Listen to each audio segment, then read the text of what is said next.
Hello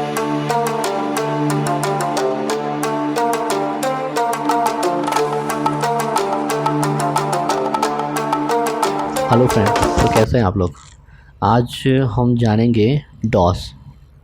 उसको normally थोड़ा बहुत तो डॉस हमें आना ही चाहिए। उसका जो फुल नेम है वो है डिस्क ऑपरेटिंग सिस्टम, और ये जो है वो कैरेक्टर यूज़र इंटरफेस है। यानी कि GUI को हम ग्राफिकली हम देख सकते हैं, और CUI यानी कैरेक्टर यूज़र इंटरफेस वो सिर्फ हमें टेक्स्ट में ही दिखेगा। उसके लिए हमें ना ही कोई ग्राफिक्स दिखेगा और ना ही कुछ हम उसमें कोई पिक्चर फोटोग्राफ या तो कुछ हम देख पाएंगे। नॉर्मली हम सिर्फ उसमें टेक्स्ट का ही यूज़ कर सकते हैं। और जब सबसे पहले ऑपरेटिंग सिस्टम की जब शुरुआत हुई थी तब CUI उसी से ही हुई थी। तो हम आज उसके बारे में जानेंगे। और ये जो डॉस आज हम जो जितना जानने वाला है उतना तो मिनिमम आपको पता होना ही चाहिए। तो फ्रेंड्स, आज हम स्टार्ट करते हैं हमारा जो लेक्चर है वही।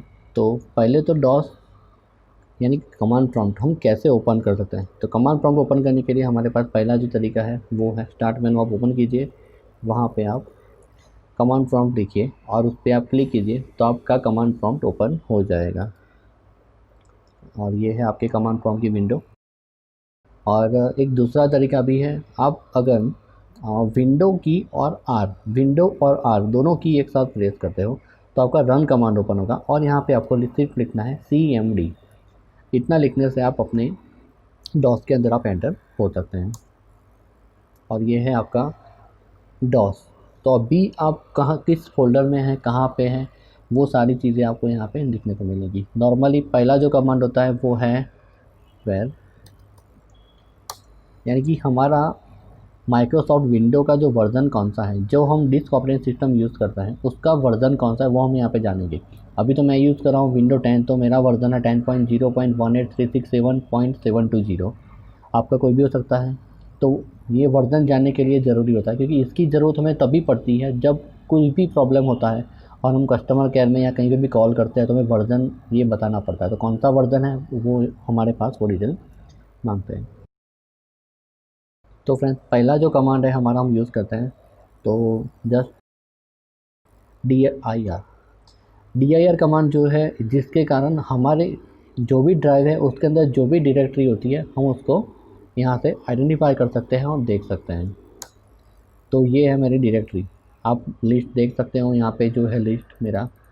ये मैंने कमांड स्टार्ट किया और ये जो है वो मेरे ड्राइव में जो डायरेक्टरीज है वो, आप dir लिखते हो तो पूरी डायरेक्टरी आपको वहाँ पे मिल जाएगी जैसे थे वैसे ही। अगर आप dir कोई भी कैरेक्टर लिखने के बाद आप स्टार लिखते हो, एस्ट्रिक साइन, यानी कि ए के बाद कोई भी साइन, कितने भी नंबर हो वो सारे नंबर आपको यहाँ पे दिखाई देगा। तो आपके लिए ये पूरी चीज़ ए से शुरू होने वाली सारी चीज़ें आपको इसने यहाँ पे दिखाई दी है। एक मैं और कमांड लिख रहा हूँ, यहाँ पे मैंने लिख रहा हूँ ए क्वेश्चन मार्क, यानी ये सिर्फ ए क्वेश्चन मार्क यानी 1 डिजिट और क्वेश्चन मार्क यानी 2 डिजिट, यानी ये सिर्फ हमें एक ही चीज़ दिखा है। जो ये मेरा AMD फ़ोल्डर था वही इसने मुझे आइडेंटिफाई करके दे दिया है। यानी अगर आपके पास बहुत सारे फ़ोल्डर है, अगर आपको कोई नाम पता है तो आप उसके थ्रू आप देख सकते हैं। फॉर एग्जाम्पल किसी फ़ोल्डर का नाम आपने बनाया कि फ़ोल्डर 1, फ़ोल्डर 2, फ़ोल्डर 3, फ़ोल्डर 4, और आपके ड्राइव में बहुत सारे फ़ोल्डर है। अगर आपको उसको एक ही फ़ोल्डर देखना है तो आपको सिर्फ यही लिखना है कि फ़ोल्डर क्वेश्चन। तो आपके जितने भी फ़ोल्डर होंगे वो यहाँ पे आपको शो कर देंगे। अगर मेरे पास कोई भी फ़ोल्डर नहीं है, मेरे ड्राइव में भी फ़ोल्डर नाम का कोई भी फ़ोल्डर नहीं है, तो मुझे दिखाई देगा कि फाइल नॉट फाउंड। ये सिंपली एक कमांड है। मैं फिर से dir करता हूँ तो आप देख लो सारी फाइलें मुझे यहाँ पे दिख रही है। वैसे ही अगर मैं dir स्पेस देके स्लैश करके d लिखता हूँ तो ये सारी चीज़ें मुझे एक कॉलम में मुझे दिखाई देगी। यानी मेरे पास यहाँ पे कॉलम बन के आ गया। अगर मेरे पास सबसे ज़्यादा बहुत सारी फाइल्स है तो ना ही लंबा लिस्ट में स्क्रॉल करने की बजाय यहाँ पे उसको मैं कॉलम में देख सकता हूँ। ऐसे ही एक और कमांड है dir/b। ये सिर्फ आपको फाइल के नाम ही दिखाई देगा, ये उसके पीछे की कोई भी और चीज़ नहीं दिखाई देगा। जैसे कि यहाँ पे हमें डेट दिख रही है, टाइम दिख रही है, डायरेक्टरी दिख रही है, और उसकी फ़ाइल जो है फ़ाइल की साइज़ भी हमें दिख रही है, वो यहाँ पे हमें नहीं दिखेगी। सिर्फ आपको फ़ाइल के नाम ही मिलेंगे। एक हमारा दूसरा एक नाम, अभी मैं देखिए DIR कर रहा हूँ तो DIR में कैपिटल लेटर भी है, स्मॉल लेटर भी है, यानी हम सब यहाँ पे देख सकते हैं। अगर मैं यहाँ पे DIR/L लिख रहा हूँ तो सारे जो कैरेक्टर्स हैं वो मेरे सेकंड ABCD में यानी कि स्मॉल अल्फ़ाबेट में सारे लेटर मुझे यहाँ पे देखने को मिलेंगे। अभी मेरे जो डिटेल्स हैं आप देख रहे हो कि वो एक नाम के थ्रू यहाँ पे शॉर्ट की हुई है।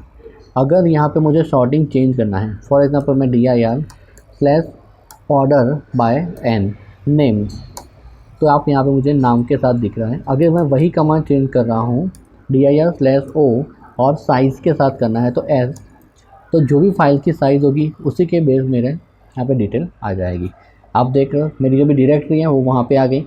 उसके बाद जो भी मेरी दो फाइल्स थी, एक वत्सल PNG और एक गायत्री माता PNG, वो दोनों फाइल यहाँ पे आपको नीचे मुझे साइज़ के साथ वो दिख रही है। पहले यानी कि पहले कम साइज़ है, उसके बाद ये ज़्यादा साइज़ है। वैसे ही मेरे पास एक और कमांड है ऑर्डर बाय डेट।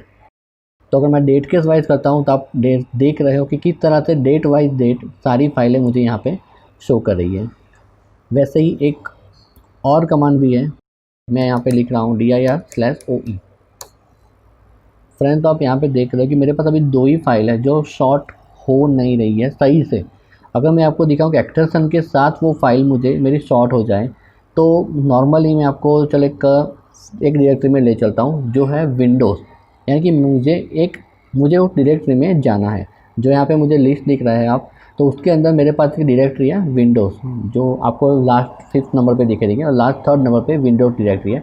उसके लिए जाने के लिए मुझे करना पड़ेगा चेंज डायरेक्टरी स्पेस उस डायरेक्टरी का नाम, वो फोल्डर का नाम। मैं यहाँ पे आ गया, यहाँ पे मैं DIR कर रहा हूँ तो छोटा मोटा लिस्ट ओपन हो रहा है। तो अब मैं यहाँ पे मेरा कमांड कर रहा हूँ DIR/OE, तो यानी वो मुझे दिखाई देगा ऑर्डर एक्सटेंशन के साथ। अब मैं आपको स्क्रॉल करके दिखा रहा हूँ तो जस्ट नॉर्मली पहले जो है वो सारी डायरेक्टरी आ चुकी है, आप देख रहे हो। मैं इसको जूम कर देता हूँ तो आपको थोड़ा इजी रहेगा। यहाँ पे सारी डायरेक्टरी यहाँ पे फर्स्ट आ रही है।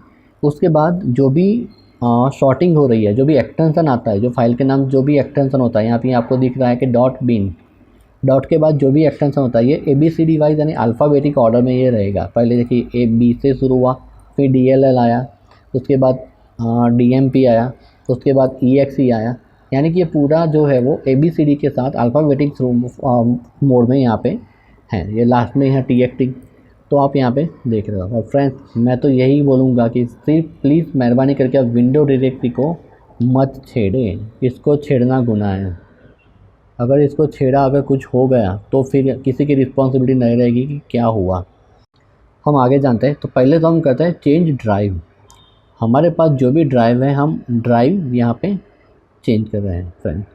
तो नॉर्मली मेरे पास एक G ड्राइव है तो मैं यहाँ पे G लिखूँगा और सिर्फ कॉलन लिखने से बाद अगर मैं उसको एंटर देता हूँ तो डायरेक्टली मैं उस ड्राइव में चला जाऊँगा। तो मैं अभी मेरे G ड्राइव में आ चुका हूँ। यहाँ पे हम जो भी करेंगे वो सारे एक्सपेरिमेंट हम यहाँ पे करेंगे।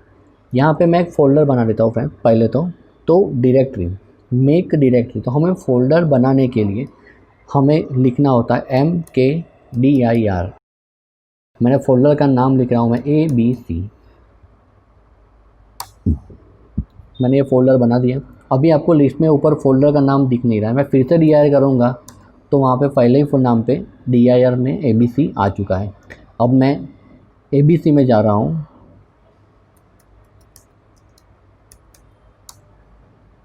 फ्रेंड्स आप CD की जगह पे CHDIR भी लिख सकते हो। अब मैं यहाँ पे करता हूँ तो यहाँ पे मेरे पास कुछ भी नहीं है। तो फ्रेंड्स मैं यहाँ पे दो फोल्डर अभी बना रहा हूँ। अब चलो पहले एक काम करता हूँ, मैं एक और कमांड दिखाता हूँ कि वो फाइल बनाने का कमांड है।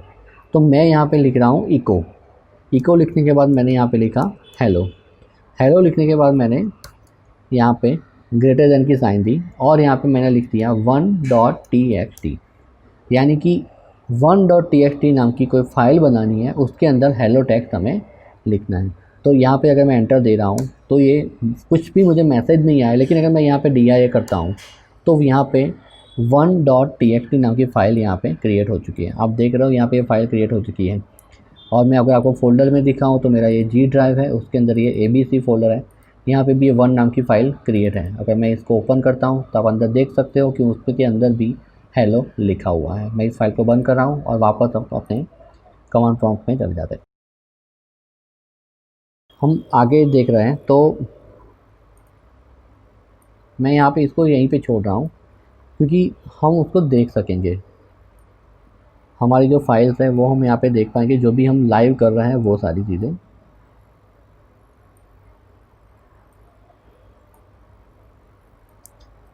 हाँ, तो जस्ट फ्रेंड मैं यहाँ पे एक और फाइल बना रहा हूँ। मैं फिर से वही कमांड लिख रहा हूँ, देखिए इको, यही मैंने कमांड लिखा, फिर मैंने लिखा गुड इवनिंग, फिर से वही 1.txt। तो यहाँ पे क्या हुआ फ्रेंड्स, तो जो फाइल थी इसने उसी फाइल को ओवरराइट कर दिया है। आप देख सकते हैं यहाँ पे मैं ओपन कर रहा हूँ तो हेलो की जगह पे अब देख रहा है गुड इवनिंग। अब मैं यहाँ से फिर से वही कमांड लिख रहा हूँ, इको हेलो, लेकिन यहाँ पे मैं ग्रेटर देन साइन 2 बार दे रहा हूँ और यहाँ पे लिख रहा हूँ 1.txt। तो अब क्या हुआ है कि ये दो जो चीज़ें हैं वो उसी फाइल में, उसके अंदर वो ओवरराइट नहीं हुई, लेकिन उसके साथ ये ऐड हो चुकी है। आप देख रहे हो गुड इवनिंग और उसके बाद हेलो। अब इसको हम डॉस में देखना हो तो हम यूज़ कर सकते हैं टाइप, फाइल का नाम और उसके एक्सटेंशन के साथ। तो यहाँ पे हमें वो चीज़ यहाँ पे हमें दिखने को मिल जाएंगी। तो फ्रेंड्स ये है एक सिंपल तरीका किसी भी फाइल को क्रिएट करने के लिए डॉस में। अगर आप किसी डिस्क ऑपरेटिंग सिस्टम का यूज़ कर रहे हैं, कभी भी ज़रूरत पड़ सकती है, नहीं पड़ सकती ऐसा नहीं है, लेकिन थोड़ा बहुत जानना ज़रूरी है। तो जो भी कमांड है, जो भी चीज़ें हैं, वो आज मैं आपको बता रहा हूँ कि उतनी चीज़ें तो आपको पता होनी ही चाहिए। ये छोटे मोटे कमांड्स हैं लेकिन हमें पता नहीं होता है तो हम उसके कारण बहुत तकलीफ में आ जाता है। तो हम आगे जानते हैं एक फिर से। अब इसी फाइल को मैं DIR कर देता हूँ आपको दिखाने के लिए। अब इसी फाइल को मैं कॉपी कर रहा हूँ, तो मैं यहाँ पे लिख रहा हूँ कॉपी, यहाँ पे लिखा मैंने 1.txt और इसको मैंने दूसरा नाम दिया 2.txt। txt इसलिए मैं लिख रहा हूँ क्योंकि ये नोटपैड का एक्सटेंशन है और ये डायरेक्टली क्लिक करने से नोटपैड में ओपन हो जाता है और इसकी साइज़ बहुत कम होती है, इसलिए फ्रेंड। और यहाँ पे मैंने लिख दिया, मैंने एंटर दे दिया। अब आप यहाँ पे देख रहे हो यहाँ पे मेरे पास 2 फाइल्स हो चुकी हैं। अब मैं यहाँ पे DIR कर रहा हूँ तो भी मुझे यहाँ पे 2 फाइल दिख रही है, 1.txt और 2.txt। मैं दोनों फाइल पे आपको टाइप करके दिखा रहा हूँ। ये इसमें भी यही चीज़ लिखी हुई है और ये जो तुम्हारी दूसरी फाइल है 2.txt उसके अंदर भी, सॉरी मैंने कुछ गलत कर दिया, टाइप की जगह पे TYE लिख दिया .txt। तो आप यहाँ पे देख सकते हो कि 1 में भी वही चीज़ है और 2 में भी वही चीज़ है। अब सिंपली मैं आपको एक और बताता हूँ कि मैं ये जो दोनों फाइल हैं उसको एक और कमांड है, मूव कमांड है। अगर आप मैं आपको बता दूँ तो मूव, मैं यहाँ पे लिख रहा हूँ 1.txt और सेकंड जो फाइल है मैं उसको मैंने दे रहा हूँ 2.txt। तो ये होगा क्या, तो 1 नाम की फ़ाइल है उसको 2 नाम की फ़ाइल पे वो ओवरराइट कर लेगा, लेकिन 1 नाम की फ़ाइल वहाँ से मूव हो जाएगी, यानी कि रिमूव हो जाएगी। ये मुझे यहाँ पे पूछ भी रहा है कि ओवरराइट करना है आपको, मैं यहाँ पे यस दे रहा हूँ और एंटर दे रहा हूँ। तो 1 फाइल मूव आ रही है। अगर मैं यहाँ पे DIR करता हूँ तो यहाँ पे सिर्फ 2.txt नाम की फ़ाइल ही मेरी बची है, 1.txt नाम की फ़ाइल मेरी चली गई है। और साइड में आप देख रहे हो हमारे पास 2.txt फाइल है, 1.exe फाइल चली गई है। मैं यहाँ पे फिर से कॉपी कमांड यूज़ कर लेता हूँ 2.txt और 1.txt, यानी मेरे पास मेरी दोनों फाइलें यहाँ पे आ चुकी है। और फ्रेंड मैं एक और फाइल क्रिएट कर रहा हूँ कॉपी से ही, 1.txt 3.txt। अब मेरे पास 3 फाइल है। अगर ये किसी फाइल को मुझे रिमूव करना है तो मुझे क्या करना होगा। रिमूव के लिए आपके पास 2 ऑप्शन है, उसके लिए मैं फिर से वही कमांड एक यूज़ कर रहा हूँ 4.txt, यानी कि मेरे पास अभी 4 फाइल है 1, 2, 3 और 4।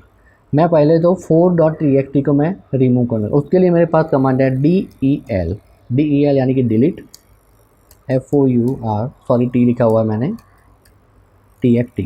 तो ये मेरी फ़ाइल यहाँ से रिमूव हो चुकी है। अगर मैं आपको dir करके दिखाता हूँ, तो आप देख रहे हो कि यहाँ पे वो 4 नंबर की फ़ाइल थी वो मेरी रिमूव हो चुकी है। और उसके बाद एक नेक्स्ट कमांड है हमारा इरेज, ERASE। इरेज यानी हम इरेजर का यूज़ कहीं पे भी करते हैं।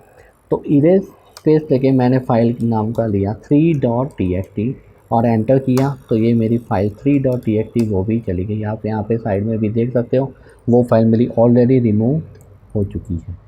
अब मैं आपको दिखाता हूँ किसी फ़ोल्डर में अगर हमें फ़ाइल कॉपी करनी है तो हमें क्या करना होता है। हम यहाँ पे mkdir लिख के हम फोल्डर बनाते हैं dir1। तो ये हमारी एक डायरेक्टरी क्रिएट हो चुकी है। mkdir को हम mkdir2 से क्रिएट करते हैं, यानी मेक डायरेक्टरी और md दोनों सेम ही है, आप उसका भी यूज़ कर सकते हो। यानी ये भी क्रिएट हो चुकी है। मैं एक और कर लेता हूँ dir3। आप यहाँ पर देख रहे हो dir1, dir3 और dir2 तीनों मेरे पास यहाँ पे क्रिएट हो चुकी हैं। 1 और 2 मेरी 2 फाइलें हैं। अगर अभी मैं क्या कर रहा हूँ फ्रेंड्स, कॉपी कमांड से यहाँ से जो फाइल है 1.txt उसको तीनों डायरेक्टरी में बारी बारी ट्रांसफ़र कर रहा हूँ। तो मैं कॉपी लिखा, मैंने 1.txt लिखा और अभी मैं यहाँ पे dir1 लिख रहा हूँ, क्योंकि मेरे पास मेरी जो डायरेक्टरी है उसका नाम है dir1 और मैं यहाँ पे एंटर दे रहा हूँ। तो मेरी जो 1 फाइल है वो कॉपी हो चुकी है। फिर से मैं वही कमांड यूज़ कर रहा हूँ, कॉपी 1, अभी मैं चलो 2.txt कर रहा हूँ, 2.txt dir2। तो मैंने 2 डायरेक्टरी में मेरी फ़ाइल कॉपी कर ली है। मैं पहले तो यहाँ पे साइड में आपको दिखा दूँ, 1 के अंदर 1 नाम की फ़ाइल है और ये हमारी 2 है उसके अंदर 2 नाम की फ़ाइल है और 3 है वो तो अभी भी एम्प्टी ही है। तो ये आपके लिए है। अब मैं वही चीज़ कर रहा हूँ कि एक और फाइल क्रिएट कर रहा हूँ जिसका नाम बना रहा हूँ मैं XYZ। तो मैंने इको कमांड का यूज़ किया और यहाँ पे लिखा CH3 लिखा और इसको मैंने बनाई XYZ.txt। तो ये मेरी फ़ाइल क्रिएट हो चुकी है। आप यहाँ पे देख भी सकते हो। इस फाइल को मैं मूव कमांड का यूज़ करूँगा, मूव XYZ.txt और इसको मैं मूव करूँगा dir3 में। तो ये मेरी फ़ाइल कुछ गलत हुई, सॉरी फ्रेंड, मैंने फ़ाइल का नाम गलत लिख दिया, मेरी गलती हो गई। तो friend sorry, system can not find this specified, जो मैंने लिखा है वो तो सिस्टम फाइंड ही नहीं कर पाया है। ये देखिए 1 फाइल मूव हो चुकी है। यहाँ पे जो डायरेक्टरी है यहाँ पे मेरी फ़ाइल चली गई है। मैं आपको डायरेक्टरी में जाके दिखा रहा हूँ, यहाँ पे मेरी एक फ़ाइल ऑलरेडी यहाँ पे मौजूद है। और डायरेक्टरी में से अगर बाहर आना है हमारे लिए तो ये वही कमांड है cd और फिर हमें देता है 2 बार डॉट और एंटर, यानी हम एक डायरेक्टरी में से ही हम बाहर आ जाते हैं। अभी मैं यहाँ पे जा रहा हूँ dir1 में। अभी मैं यहाँ पे हूँ, अगर मैं यहाँ से cd स्लैश दे रहा हूँ तो मैं डायरेक्टली मेरी जो होम डायरेक्टरी है यानी कि जी ड्राइव, डायरेक्टली मैं वहाँ पे चला जाऊँगा। तो फ्रेंड मैं यहाँ पे डायरेक्टली जी ड्राइव में मैं आ चुका हूँ। अभी मैं फिर से फोल्डर में जा रहा हूँ cd यहाँ पे मैं dir कर रहा हूँ। अब फ्रेंड्स एक कमांड है हमारा, अब डिलीट कमांड हमने देखा हुआ था। अगर मैं यहाँ पे डिलीट dir3 कर रहा हूँ तो यहाँ पे आपको दिख रहा है, आप पहले ध्यान से देख लेना। तो वो मुझे पूछ रहा है आर यू श्योर, मैंने यहाँ पे यस दे दिया, हो गया मेरा काम। अगर मैं dir कर रहा हूँ लेकिन मेरी जो डायरेक्टरी है वो वहीं की वहीं है, तो हुआ क्या, तो हम उस डायरेक्टरी में चलते हैं और dir करते हैं। तो डायरेक्टरी के अंदर जो फाइल बनी हुई थी हमारी XYZ.txt वो फाइल रिमूव हो चुकी है, ना कि वो डायरेक्टरी रिमूव हुई है फ्रेंड्स। अगर मैं डायरेक्टरी से बाहर आता हूँ, फिर से मैं कॉपी कर रहा हूँ 1.txt और उसको मैं डाल रहा हूँ dir3। 1 फाइल मेरी कॉपी हो चुकी है। अब भी रिमूव डायरेक्टरी का ऑप्शन हमारे पास एक कमांड आता है rmdir dir3। तो मुझे एक बात पूछेगा, बताएगा कि the directory is not empty, हमारी जो डायरेक्टरी है वो एम्प्टी नहीं है। पहले वो डायरेक्टरी आप एम्प्टी करो, उसी के बाद आप उसको रिमूव कर सकते हो। यानी कि मैं यहाँ पे इरेज या डिलीट कमांड का यूज़ कर रहा हूँ। अभी पहले हमने डिलीट का कमांड का यूज़ किया था, इस बार मैं इरेज कमांड का यूज़ कर रहा हूँ, दोनों में से कोई फ़र्क नहीं, आप कोई भी कमांड यूज़ कर सकते हो। तो मैं यहाँ पे 3 लिखा और मैंने एंटर दिया। तो ये फ्रेंड आप एक बार देख लीजिए, यहाँ पे मुझे क्या पूछ रहा है कि जी ड्राइव के अंदर जो ABC फ़ोल्डर है उसके अंदर dir3 नाम का फ़ोल्डर है, उसके अंदर स्टार यानी उसके अंदर की जो भी फाइल है वो डिलीट करनी है। तो आर यू श्योर? तो मैं यहाँ पे यस दे रहा हूँ, तो वो मेरी फ़ाइल रिमूव कर रहा है। और फ्रेंड्स मैं RMDIR की जगह पे यहाँ पे मैं सिर्फ RD लिख रहा हूँ और मैं यहाँ पे दे रहा हूँ dir3। तो मेरी जो डायरेक्टरी है वो यहाँ से चली गई है। आप देख रहे हो मेरी जो डायरेक्टरी है वो यहाँ से टोटली रिमूव हो चुकी है। ओके फ्रेंड, ये बेसिक कमांड है और ये पूरी स्क्रीन को अगर हम क्लियर करना है तो हम CLS दे सकते हैं। तो CLS कमांड से पूरी जो चीज़ है डायरेक्टरी है वो हमारी चेंज हो जाएगी। एक और कमांड है जो है कलर। अगर आपको ये ब्लैक स्क्रीन से बोरिंग हो रहा है तो आपके लिए कलर कमांड है। कलर कमांड के लिए मैं आपको ये बताऊँ, कलर के बाद आपको क्वेश्चन मार्क देना है, स्लैश करके क्वेश्चन मार्क देना है, तो आपको उसकी जो भी एट्रीब्यूट्स हैं वो आपको दिखाई देंगे। यानी कि यहाँ पे जो डायरेक्ट लिखे हुए हैं ये 0 से लेकर 9 तक जो है वो आपको कलर के शेड दिखाई दे रहे हैं, यानी कि आपको क्या चाहिए और क्या नहीं, उसी के आधार पर आपको यहाँ पे देखने को मिलेगा। अभी मैं कलर ले रहा हूँ, कलर मैं 0 ले रहा हूँ और एक्वा ले रहा हूँ, तो मेरा जो है वो यही कलर हो चुका है। अगर मैं ले रहा हूँ कलर 0 और E, तो मेरा ये कलर हो चुका है। फ्रेंड्स आपको जो भी मर्ज़ी है, आप जो भी कलर करना चाहते हो आप कर लो। वैसे भी डॉस है, हम जानते ही हैं, कैरेक्टर यूज़र इंटरफेस, कुछ भी करो कलर में ही खेलना है, जो भी है टेक्स्ट के साथ ही खेलना है, कैरेक्टर के साथ ही खेलना है, यानी आपको जो भी आपको पसंद हो वो आप करो। तो ये कलर वापस लिखने से वही चीज़ आपको वहाँ पे आ जाएगी। फ्रेंड्स एक और चीज़ है वो है बैच फाइल। बैच फाइल कैसे बनाते हैं?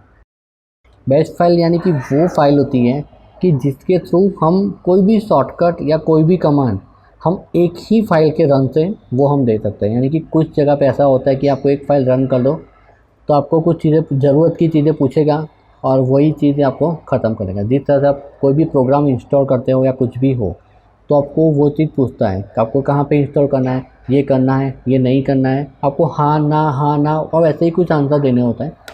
तो वही चीज़ें आप देख सकते हो, वो हम हमारे नेक्स्ट लेक्चर में देखेंगे। लेकिन जाते जाते अभी हम एक चीज़ देख लेते हैं, वो है डेट कमांड। हमारा डेट कमांड देते हैं, हमें यहाँ पे दिख रही है हमारी करंट डेट को, आज की डेट कौन सी है। अगर मैं एंटर डेट के अंदर कोई भी डेट डाल रहा हूँ वो मुझे जो फॉर्मेट यहाँ पे दिखा हुआ है, मेरे पास फॉर्मेट अभी DDMMYY है, तो मुझे उसी फॉर्मेट में डेट डालनी पड़ेगी, तो मुझे वहाँ पे डेट दिखेगी। और मैं एंटर कर दूँगा तो मेरी डेट चले जाएगी। अगर मुझे सिर्फ डेट ही चाहिए तो यहाँ पे स्लैश लेके मैं T लिखूँगा तो मुझे सिर्फ और सिर्फ डेट ही मिलेगा। ये करंट डेट, बरंट डेट, न्यू डेट ऐसा कुछ भी मुझे यहाँ पे मिलेगा नहीं। वैसे ही टाइम का भी है, अभी शाम को 7:20 हुए हैं तो यहाँ पे टाइम भी आपको दिख रहा है। अगर मुझे ये सारी चीज़ें नहीं चाहिए, सिर्फ टाइम चाहिए, मुझे और किसी से मतलब नहीं है भाई, मुझे कुछ नहीं चाहिए यही चाहिए, तो मैं टाइम सी दे रहा हूँ, तो मुझे यहाँ पे टाइम डायरेक्टली दे रहा है। तो फ्रेंड्स ये जो था आज का हमारा लेक्चर है और नेक्स्ट टाइम हम इसी लेक्चर में इसी को ही कंटिन्यू करेंगे हमारी बैच फाइल के साथ। यानी बैच फाइल के साथ हम कैसे खेल सकते हैं, कैसे हम उसको हम हमारे यूज़ में ले सकते हैं, वो चीज़ हम हमारे नेक्स्ट लेक्चर में देखेंगे। तो guys thank you very much. और ये हमारा डॉस का बेसिक कोर्स है और जो भी चीज़ें ज़रूर है वो हम हमारे लेक्चर में कवर करते रहेंगे आपको। यानी कि छोटा मोटा बेसिक कमांड तो आना ही चाहिए। अगर आपको किसी ने कुछ पता है कि ये मुझे ये करना है, फॉर्मेट करना है, ये करना है, कॉपी करनी है, अगर आपको किसी ने कहीं पे भी आप जा रहे हो तो अगर आपको कोई चीज़ ऐसी मिली कि आपको भैया वो फ़ोल्डर मुझे कॉपी करना है, तो वो मुझे कैसे करना है, तो वो चीज़ें अगर आपके पास डॉस ही है, GUI नहीं है, तो आप नहीं कर पाओगे। तो वो सारी जो चीज़ें हैं वो हम आगे हमारे नेक्स्ट लेक्चर में देखेंगे। तो फ्रेंड्स आज तक अभी के लिए इतना ही और thank you and see you. जल्द ही मिलेंगे हम हमारे नेक्स्ट लेक्चर में। Thank you friends.